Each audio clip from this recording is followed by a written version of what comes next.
Hello mga kabibig! Welcome back sa ating bagong YouTube channel. Ito ang pinakamaingay na YouTuber sa balat ng YouTube. Ako si Kabibig, maglebak-lebak na ta with evidence na ko po. Grabe naman. Oo, naghukay. Kung sino man ito naghukay sa loob ng Jose Maria College sa KOJC compound. Grabe sila, no? Matay mo. Hindi ito warrant of arrest. Grabe. Pati loob-looban, naghukay sila para saan? Yamashita Treasure? Naghanap ng ginto? Don't tell me, nasa lupa na si Pastor Apollo Kibuloy. Tapos ang rason yung heartbeat, natukoy ng kung anong ginawa yung equipment na natukoy ang heartbeat ni Pastor Apollo Kibuloy sa ilalim ng lupa. Paano makakahinga ang isang Pastor Apollo Kibuloy kung nasa ilalim ng lupa? Naghukay sila. Mga minero pa ang kinuha nila. Don't tell me mga polis marunong mag-mining. Anong klaseng utak meron ka? Mga minero talaga to. At sabi ng iba, pinagsusuot daw ng uniforming polis para daw maging polis daw. Pero mga minero, sobra-sobra na pong pag-aabuso ito mga kabibig.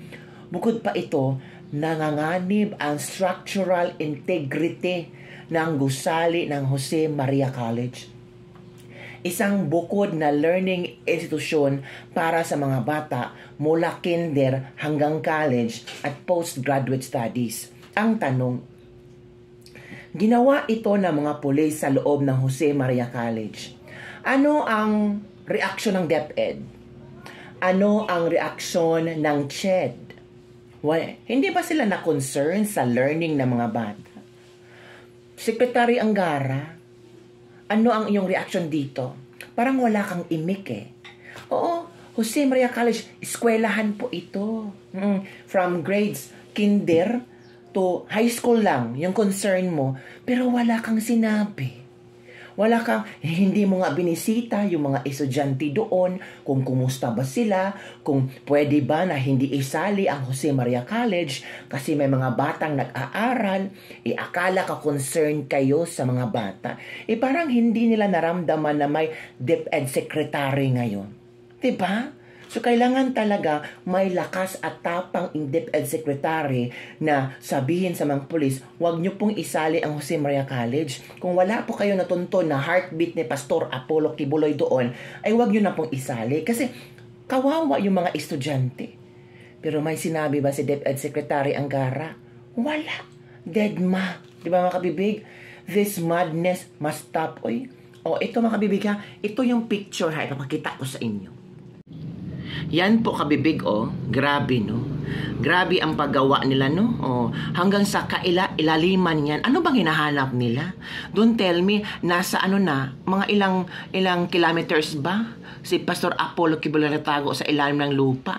Diba tinan niyo mga kabibig ganito ba ang klaseng treasure hunting, Kibuloy hunting sa ilalim ng lupa?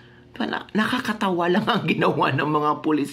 Ganito na baka walang utak ang mga pulis, sabi ng isang netizen. Akala ko marunong silang mag-aral. Para yatang yung ilang taon nilang pinag-aaralan ay walang parang binasura lang nila. Diba mga kabibig? Eto pa mga kabibig. Meron talagang niyang pulis. Diba? Parang nakakatawa lang sila. Ganito ba ang estilo ng Pilipinas sa paghahanap ni Pastor Apollo Kibuloy? Parang pinagtatawanan tayo ng ibang bansa. Diba? Alata naman talaga na wala si Pastor Apollo Kibuloy dyan, naghukay pa sila. For what? Anong makukuha nyo dyan? What if, after yung maghukay, lalagapak yung building na yan, sinong mananagot? What if, wala talaga si Pastor Apollo Kibuloy dyan? You found out, tapos umalis kayo. Don't tell me.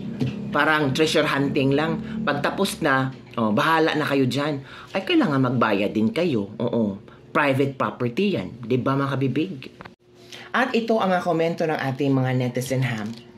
Pahinto nyo, baka mag-collapse yung structure sa paligid. Mas malaking problema pa. Totoo. Ang tanong, kung mag-collapse ang structure na yan, sasagutin ba ni Torre?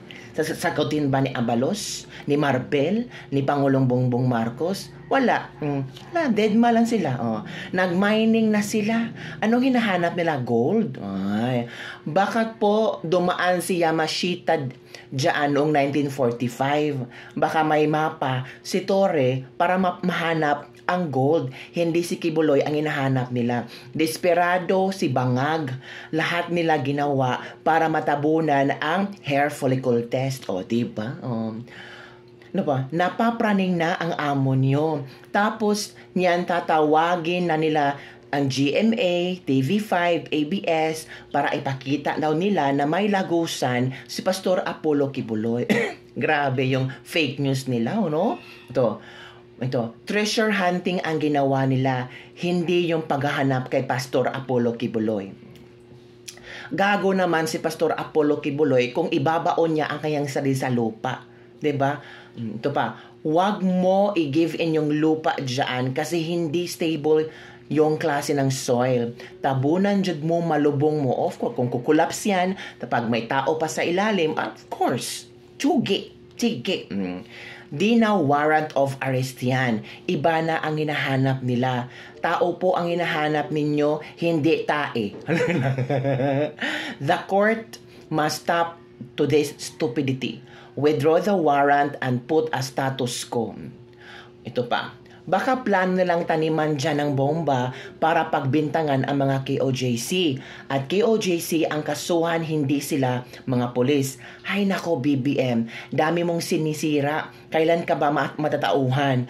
Ano kayang advice sa kanya ni Mr. Enrile ng kayang legal counsel? Sobra na itong ginagawa nila. Ito pa Sir, ito.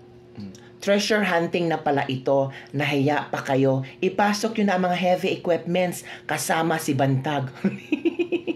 Sila lahat ng mga police officers at mga naguhukay, ibaon dyan sa nabuhay. Delikado kung biglang lumindol ng malakas, effective and structural foundation ng building. It must be stopped. Yun ang mga komento ng ating mga netizen. Kami na mga magulang, na mga mag-aaral, sobrang-sobra nagalit sa pinaggagawa ni Diwatang Torre na iyan. Dapat pag wala na silang makita kay Pastor Kibuloy, siya na lang ilibing dyan na hukay na. Puweryesong binigay niya sa amin sa mga magulang. Abnormal talagang masunod na lang ang order ni Bangag sa kanya. Yan ang mga question, yan ang mga reaksyon ng maraming netizens sa pinaggagawa ni Torre, ni BBM. Kailan ito matatapos, mga kabibig? Matatapos ba ito pag madami na ang mamamatay? Matatapos ba ito pag mapapakita na si Pastor Apollo Kibuloy? Pero ang hinihingi ni Pastor Apollo Kibuloy ay sana maprotektahan din siya kung lalabas siya. Hindi pumirma si BBM. Bakit nga ba hindi pumirma si BBM? Mahirap bang pumirma BBM? Nako, kabibig. So yun na. Yun mga kabibig ang ating latest trending news. Sabi ng iba, ang hinahanap nila gold. Sabi ng iba, baka gold yan ng Yamashita. May mapa si Torre Diwata. Kaya excited na siya na maghukay. Meron bang permit na maghukay sila sa loob ng KOJC or sa Jose Maria College? Kung walang permit, pwede ba silang kasuhan, mga kabibig? O DepEd, ano ang ginagawa dyan? Ano ang yung reaksyon na ang Jose Maria College, ang mga bata ay hindi nakapag-aral, ang online na lang ulit? Ano ba, pandemic? Yan mga kabibig ang ating latest lebak-lebak for today. Ano ang yung reaction dito? Gold ba ang hinahanap nila? Or si Pastor Apollo Kibuloy? My heartbeat ba ang gold? Yan lang po mga kabibig ang ating latest lebak-lebak for today. Don't forget to like, subscribe, and share this video. Bye everyone! See you next time!